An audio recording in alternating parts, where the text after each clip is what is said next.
விதி என்ன விதிடா, என் விதிய சொல்ல ஒரு வழி இல்லையா? அட என்ன சொல்லடா, சொந்தம் சொல்ல ஒரு கதி இல்லையா?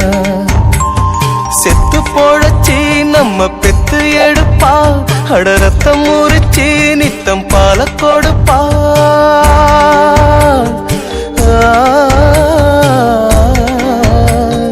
செத்து போழச்சி நம்ம பெத்து எடுப்பா, அட ரத்தம் முறிச்சி நித்தம் பால கொடுப்பா. அவ வாழும் போது தள்ளி வைப்போம், செத்த பின்னே கொள்ளி வைப்போம். புள்ளையாக பெற்றதுக்கு என்ன பாவம் செஞ்சு புட்டாடா, அவ என்ன பாவம் செஞ்சு புட்டாடா.